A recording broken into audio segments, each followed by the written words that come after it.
தென்னாடுடைய சிவனே போற்றி, என் நாட்டவர்க்கும் இறைவா போற்றி. அனைவருக்கும் அன்பு வணக்கம். அந்த ஜராசந்தன் அவன் யார், அவனை ஏன் இன்னும் விட்டு வைத்திருக்கிறார்கள் அப்படின்னு யுதிஷ்டர் கேட்ட கேள்விக்கு ஸ்ரீகிருஷ்ணர் பதில் சொல்கிறார். ஒரு காலத்துல மகத தேசத்துல பிருஹத்ரதன் அப்படின்ற ஒரு அரசன் ஆட்சி செய்து வந்தான். அவன் கிரீவரஜம் அப்படின்ற நகரத்திலிருந்து தனது நாட்டை ஆண்டு வந்தான். அவனை பத்தி சொல்லும்போது இதுல யமனுக்கு ஒப்பானவன், சூரியனுக்கு ஒப்பானவன், இந்திரனுக்கு ஒப்பானவன், குபேரனுக்கு ஒப்பானவன் அப்படிலாம் சொல்றாரு. நல்ல குணங்கள் படைத்த அரசன். அவன் நாட்டு மக்களை நல்லபடியாக ஆட்சி செய்து வருகின்றான். அப்போ காசிராஜன் அவருக்கு இரட்டை குழந்தைகள். அவங்க 2 பேரும் பெண்கள். அந்த 2 பெண்களையும் இந்த பிருஹத்ரதன் திருமணம் செய்து கொள்கிறான். கல்யாணம் பண்ணிட்டு வந்த உடனே அவங்க 2 பேருக்கும் ஒரு வாக்கு கொடுக்கின்றான். எந்த காலத்திலும் நான் உங்ககிட்ட பார்ஷியலா நடந்துக்க மாட்டேன், அந்த பட்சபாதம் பார்க்க மாட்டேன், 2 பேரையும் ஒன்றாகத்தான் நான் கருதுவேன் அப்படின்னு சொல்றான். திருமணம் செய்து முடிந்த பிறகு பார்த்தீங்கன்னா சிற்றின்பத்திலேயே காலத்தை கழிகின்றான் பிருஹத்ரதன். ஆனா என்னவோ தெரியல, குழந்தை செல்வம் 2 மனைவிகளிடத்திலும் அவனுக்கு கிடைக்கவில்லை. இதுக்குள்ள அவனுக்கு வயசும் ஆகிவிடுகின்றது. ஒரு கட்டத்தில் அவனுக்கு மனைவிகள் மீதே கோபம் வருகின்றது. இவ்வளோ பெரிய ஒரு அரசனாக இருந்தும் ஒரு புத்திர பாக்கியம் இல்லையே, வாரிசு இல்லையே. வாரிசு இருந்தது அப்படின்னு சொன்னா ஆட்சி பொறுப்பை வாரிசு கிட்ட கொடுத்துட்டு நீ பார்த்துக்கப்பா அப்படின்னு அக்கடான்னு ஒதுங்கி இருக்கலாம். ஆனால் எல்லாரும் அப்படி செய்வதில்லை. இவருக்கு அந்த வாய்ப்பு கூட இல்லை. புத்திரனே இல்லை. இனிமே நான் என்ன பண்றது, இனிமே இந்த ராஜ்யத்தை வைத்துக்கொண்டு நான் என்ன செய்வது அப்படின்ற ஒரு விரக்தி. அந்த நேரத்தில் பார்த்தீங்கன்னா மந்திரிகள்லாம் எவ்வளவு தடுத்தும் கேளாமல் நான் தபோவனத்துக்கு செல்கிறேன் அப்படின்னு கிளம்பி போறார். மந்திரிகள்லாம் சொல்லியிருப்பாங்க, என்னங்க வாரிசு இல்லை, நீங்களாவது மக்களை காப்பாற்ற வேண்டும், நீங்களும் கிளம்பி போயிட்டீங்கன்னா நாட்டை யாரு பார்த்துப்பா அப்படின்லாம் நிறைய சொல்லியிருப்பாங்க. ஆனா பிருஹத்ரதன் எதையும் கேட்கவில்லை. இல்லையே இல்லை, இனிமே ராஜ்யம் மட்டும் இருந்து என்ன பண்றது அப்படின்ட்டு நான் தவம் செய்ய போகிறேன் அப்படின்னு வனத்துக்கு சென்று விட்டார். அங்க பாத்தீங்கன்னா சண்ட கௌசிகர் அப்படின்ற ஒரு முனிவர் இருக்கின்றார்.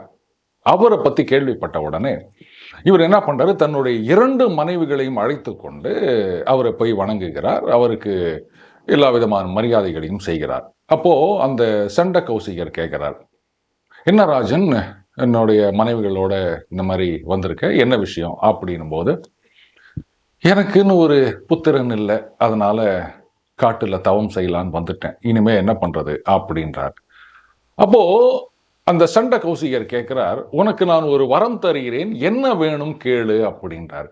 ஆனா பாருங்க, அந்த நேரத்துல கூட அந்த பிருஹத்ரதன் என்ன கேட்கிறாருன்னா, புத்திரனே இல்லை, ராஜ்யமே வானான்னு வந்துட்டேன், இனிமே எனக்கு என்ன வரம் கிடைச்சி என்ன வேணாம், விட்டுருங்க, நீங்க ஒரு ரிஷி அப்படின்னு உங்களை பார்த்து வணங்க வந்தேன், அவ்வளவுதான், எனக்கு என்ன வரம் கிடைச்சி என்ன பண்ண போகுது அப்படின்றார்.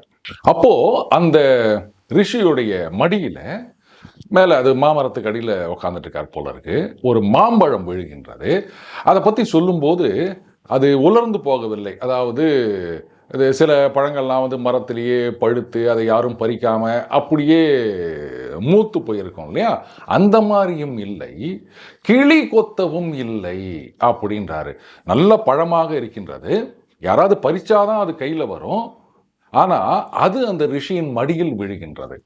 அப்போ அந்த ரிஷி என்ன பண்றாரு, பிருஹத்ரதன் கிட்ட அந்த மாம்பழத்தை கொடுத்துட்டு, ராஜன் நீ ஒன்றும் வருத்தப்படாத, உனக்கு புத்திரன் இவன் அப்படின்னு நினைச்சுக்கோ, நேரா திரும்பி ராஜ்யத்துக்கு போ, நீ மக்களை கவனி, நன்றாக ஆட்சி செய், அதுதான் ஒரு அரசனுக்கு முக்கியம். உனக்கு ஒரு மகன் பிறப்பான், அவனுக்கு ராஜ்ய பட்டாபிஷேகம் செய்த பிறகு அதுக்கப்புறமா நீ தவம் செய்வதற்கு வா, அதுக்கு முன்னாடி நீ இதெல்லாம் வராத. ஒரு அரசன் அப்படின்னா நாட்டை காப்பாற்ற வேண்டும், மக்களை கவனிக்க வேண்டும், நீ போய் ராஜ்யத்தை கவனி அப்படின்னு சொல்றாரு. சொல்லிட்டு உனக்கு ஒரு மகன் பிறப்பான் அப்படின்னு சொன்னார் இல்லையா, அவனுக்கு நான் 8 வரங்களை கொடுக்க போகின்றேன் அப்படின்றாரு. அந்த 8 வரங்கள் என்ன அப்படின்னா, பிராமணர்களிடத்தில் பக்தி, அதிதிகளிடத்தில் அன்பு, அதாவது விருந்தாளிகள் வராங்க இல்லையா அவங்க கிட்ட அன்பு, புத்தி கூர்மை, யுத்தத்தில் யாராலும் வெல்லப்படாத ஒரு தன்மை, அதுக்கப்புறமா அழியாத கீர்த்தி, மிக மிக அதிகமான உடல் பலம், ஏழைகளை கவனித்துக் கொள்ளுதல், பிரஜைகள் இவனிடம் அன்பாக இருத்தல், இந்த 8 வரங்களை நான் கொடுக்கிறேன் அந்த புத்திரனுக்கு அப்படின்றார். அதே மாதிரி அந்த மாம்பழத்தை பெற்றுக்கொண்டு இவரும் கிரீவராஜத்துக்கு வந்துடுறாருங்க. இங்க வந்த பிறகு என்ன பண்றாரு, இப்பதான் அந்த முதல்ல கொடுத்த வாக்கு வருகின்றது. உங்க 2 பேர்கிட்டையும் நான் என்னைக்கும் பார்ஷியலா நடந்து கொள்ள மாட்டேன். இந்த மாதிரி ஒருத்தர் மட்டும் இல்லை ஒவ்வொரு நேரத்துக்கு அப்படின்ற மாதிரி எல்லாம் பட்சபாதம் இல்லாமல் நடந்து கொள்வேன்னு சொன்னார் இல்லையா. அதனால என்ன பண்றாரு, அந்த மாம்பழத்தை 2 பேர்கிட்டையும் கொடுத்து சாப்பிடுங்கன்ட்டு போயிடுறாரு. ஒரு பழத்தை எப்படி 2 பேர் சாப்பிடுவது? இவங்க என்ன பண்றாங்க, என்ன இருந்தாலும் ட்வின்ஸ் வேற இல்லையா, அதை அப்படியே பாதியா அறிந்து ஆளுக்கு பாதி பழத்தை சாப்பிட்டுறாங்க. அந்த முனிவர் வாக்கு கொடுத்த மாதிரியே இவர்கள் கர்ப்பம் அடைகின்றனர். அதே மாதிரி குழந்தை பிறக்கின்றது. ஆனா அந்த பிறந்த குழந்தையை பார்த்த உடனே இவங்களுக்கு என்ன சொல்றதுன்னே தெரியல. இந்த பக்கம் இவளுக்கு ஒரு பாதி குழந்தை, அதாவது ஒரு உடம்பை 2 கூறாக வெட்டினால் எப்படி இருக்குமோ அந்த மாதிரி ஒரு கண்ணு, ஒரு காது, மூக்கில் பாதி, வாயில பாதி, ஒரு கை, ஒரு கால் அப்படின்னு ஒரு பக்கமாகவும், இந்த சகோதரிக்கு இன்னொரு பக்கம் அந்த குழந்தை 2 துண்டுகளாக பிறக்கின்றது. அந்த மாம்பழத்தை பாதியா அறிஞ்சதுனால இந்த மாதிரி ஆயிடுச்சு போல இருக்கு. இதை பார்த்த உடனே அவங்களுக்கு சோகம் ஒரு புறம், வருத்தம் ஒரு புறம், பயம் ஒரு புறம், என்ன பண்றதுன்னே தெரியல. இந்த மாதிரி 2 துண்டா ஒரு குழந்தை வந்திருக்கே, இதை நாம என்ன பண்றது அப்படின்னு தெரியாம வேற வழி இல்லாமல் தாதி பெண்களை கூப்பிட்டு வெள்ளை பட்டு துணியில சுத்தி இதை கொண்டு போயிட்டு வெளில போட்டுருங்கோ அப்படின்றாங்க. அப்போ அதே மாதிரி அந்த தாதி பெண்ணும் இதை கொண்டு போயிட்டு வெளில வீசி விட்டு வருகின்றாள். அந்த நேரம் பார்த்தீங்கன்னா ஒரு ராட்சசி, ஜரை அப்படின்றது அவளுடைய பெயர். அவன் என்ன பண்றா, அப்படி வரும்போது இந்த பட்டு துணியில ஏதோ இருக்கிறத பார்க்கறா. எடுத்து பார்த்த உடனே 2 துண்டுகள். ராட்சசர்கள் அப்படின்னும் போதே அவங்க மனிதர்களை தின்பார்கள் அப்படின்னு நம்ம பார்த்துருப்போம். என்னவோ தெரியல, அந்த நேரத்தில் அவருக்கு ஒரு நல்ல புத்தி விடுகின்றது. அந்த 2 துண்டுகளையும் என்ன இப்படி 2 பாதியா இருக்க, யார் இது மாதிரி பண்ணியிருப்பாங்க அப்படின்னு நினைச்சாலும் என்னவோ தெரியல, அந்த 2 துண்டையும் ஒன்றாக சேர்க்கிறாள். என்ன ஒரு ஆச்சரியம், ஒரு அழகான குழந்தை, அதுவும் ரொம்ப வலிமையான சக்தி வாய்ந்த குழந்தைன்றாங்க. அந்த குழந்தை ஒன்று சேர்ந்த உடனேயே கர்ஜனை மாதிரி ஒரு சத்தம் போட்டுதான், அதை கேட்டு அப்படியே அரண்மனையே ஆடிவிட்டதாம். என்ன சத்தம் அப்படின்னு அந்த குழந்தை பெற்ற 2 சகோதரிகள், அந்த பிருஹத்ரதனுடைய மனைவிகள் இருக்காங்க, அவங்க ராஜா எல்லாரும் ஓடி வராங்களாம். பார்த்தா இங்க ஒரு அழகான குழந்தை அப்படியே வஜ்ரத்தால் செய்தது போல இருக்கின்றது. அதுக்குள்ள இந்த ராட்சசி ஒரு அழகிய பெண்ணாக உருவெடுத்து நிற்கின்றாள். இவங்க போயிட்டு யாரு, என்ன என்ன சத்தம் கேட்டது அப்படின்ன உடனே அந்த ராட்சசி சொல்றா, இல்ல நான் இந்த நாட்டில் உன்னால் பூஜிக்கப்பட்டவள், அதனால உனக்கு நான் தீங்கு செய்ய மாட்டேன். நீ புத்திர சோகத்துல கஷ்டப்படுற அப்படின்றது எனக்கு தெரியும். இந்த குழந்தை 2 துண்டுகளாக உன் மனைவிகள் கொண்டு போட்டாங்க. அது 2த்தையும் இணைத்ததனால் இந்த குழந்தை உருவானது. இதை நான் உனக்கு கொடுக்கிறேன். என் பெயரால் இவன் புகழ் பெற்று விளங்குவான் அப்படின்றார். அப்ப அந்த அரசன் கேட்கிறார், நீங்க யாரு, ஒரு இந்திரலோகத்து பெண்ணா இல்ல தேவதையா, என்ன ஏது அப்படின்னும் போது அப்ப ஜரை சொல்றா, நான் ஜரை என்ற ராட்சசி, எந்த உரு வேண்டுமானாலும் எடுக்கக்கூடிய திறமை என்னிடம் இருக்கின்றது. நான் உன்னுடைய அரண்மனையில் பூஜிக்கப்பட்டவள். பிரம்மா என்னை கிரக தேவதையாக படைத்தார் அசுரர்களை அழிப்பதற்காக. எந்தெந்த வீட்டிலெல்லாம் என்னை எழுதி வைத்திருக்கின்றார்களோ அவங்க வீட்டிலெல்லாம் மங்களம் உண்டாகும், அப்படி இல்லாதவன் வீட்டில் அது கெடும் அப்படின்னு சொல்றார். சொல்லிட்டு இந்த குழந்தையை நீ எடுத்துக்கோ, நீ அரண்மனையில் என்ன பூஜித்ததற்கு நான் கொடுப்பது இதுதான் அப்படின்னு சொல்லிட்டு மாயமாக மறைந்து விடுகிறாள். ராஜாவும் ரொம்ப சந்தோஷமா அந்த குழந்தையை கொண்டு வளர்க்கிறான். அதுல மிக அதிகமான உடல் பலம் அப்படின்னு வேற ஒரு வரம் கொடுத்திருக்காரு. யுத்தத்தில் வெல்லப்படாமை அப்படின்ற வரத்தையும் கொடுத்திருக்காரு. அதுக்கப்புறம் அவனுக்கு யவ்வன பருவம் வந்த பிறகு அந்த ராஜா என்ன பண்றாரு, பிருஹத்ரதன் அந்த ஜரை கொடுத்த மகன் இல்லையா, அதனால அவ வேற சொல்லிட்டு போயிருக்கா, எனது பெயரால் இவன் புகழ் பெற்று விளங்குவான் அப்படின்னு. அதனால ஜரை கொடுத்ததுன்றதுனால ஜராசந்தன் அப்படின்னு பெயர் வச்சிருக்காரு. அந்த ஜராசந்தனுக்கு பட்டம் சூட்டிவிட்டு அவர் மனைவிகளுடன் தபோவனத்துக்கு சென்று விடுகின்றார். ஆச்சு, பையனுக்கு யவன பருவம் வந்து விட்டது. இனிமே அவன் தான் எல்லாம் பார்த்துக்கணும். எத்தனை நாள் வந்து அப்பாவே இங்கே உக்காந்துன்னு இல்லை நான் தான் எல்லாம் பார்த்துப்பேன்னு சொல்றது. பையன் வந்து அந்த ஒரு மெச்சூர் ஆகிட்டான். அப்போ அவங்கிட்ட பொறுப்பை கொடுத்துட்டு ஒதுங்கிடுவோம், நல்ல அப்பா அப்படின்ட்டு அவர் காட்டுக்கு போய் அங்கே தவம் செய்து அவர் வந்து மேல் லோகம் போகிறார். இந்த ஜராசந்தன் என்ன பண்ணுறான், எல்லாரையும் அடக்கி ஆள ஆரம்பிக்கின்றான். இதற்கிடையில் இந்த ராஜ்ய பட்டாபிஷேகத்துக்கு முன்னாடி இதே சண்ட கௌசிகர் வருகின்றார். அப்போ வந்து பிரகத்ரதன் அவரை வரவேற்று மரியாதை செய்கின்றான். இது மாதிரி அப்படின்னு சொன்ன உடனே அவர் சொல்கிறாரு, இல்லை இதெல்லாம் வந்து நான் அறிந்து கொண்டேன் அப்படின்னு சொல்லிட்டு அவர் சொல்கிறார், இது பாரு இவன் எப்படிப்பட்டவன் அப்படின்னா, ஒரு மலை அதை வந்து இந்த ஆற்று தண்ணி எப்படி வந்து அந்த மலையை ஒன்றும் செய்ய முடியாதோ அந்த மாதிரி தேவர்களுடைய அஸ்திரங்கள் கூட இவனை ஒன்றும் செய்ய முடியாது.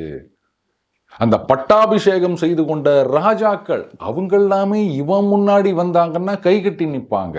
இவனை யாராவது எதிர்த்து யுத்தம் செய்யணும் அப்படின்னு நினைச்சா அந்த விட்டில் பூச்சிகள் நெருப்பில் மாய்வது போல மாய்ந்து விடுவார்கள். அப்படிப்பட்ட ஒரு பராக்கிரமசாலியாக இவன் இருக்க போகிறான் அப்படின்னு சொல்லிட்டு போயிருக்கார். அதே மாதிரி பட்டாபிஷேகம் கட்டிட்டு அப்பா காட்டுக்கு போயிட்டார் அப்படின்ன உடனே இவன் என்ன பண்றான், எல்லா அரசர்களையும் வந்து கிட்டத்தட்ட அடிமைகளாக்கி விட்டான். அந்த அளவுக்கு ஒரு பலம். அதான் கிருஷ்ணர் சொல்றார், யுத்தத்தில் அவனை வெல்வது அப்படின்றது வந்து நடவாத காரியம். தேக பலம், அதில் வரும் அந்த சண்டை, இதுல தான் வந்து அவனை வெல்ல வேண்டும். இதுல அவனை விட பலசாலிகளான பலர் இருக்கின்றனர். ஆனா எல்லாரும் அந்த ரிஷியோட வரம் பொய்த்து போய்விடக்கூடாது அப்படின்றதுக்காக இவனை கொல்லாமல் விட்டு விட்டனர் அப்படின்ற காரணத்தையும் சொல்கின்றார். இதுல கம்சனையும் ஹம்சடிம்பகர்களையும் கொன்று விட்டேன் அப்படின் போது அந்த ஹம்சடிம்பகர்கள் இவங்க வந்து அது 2 பேர்.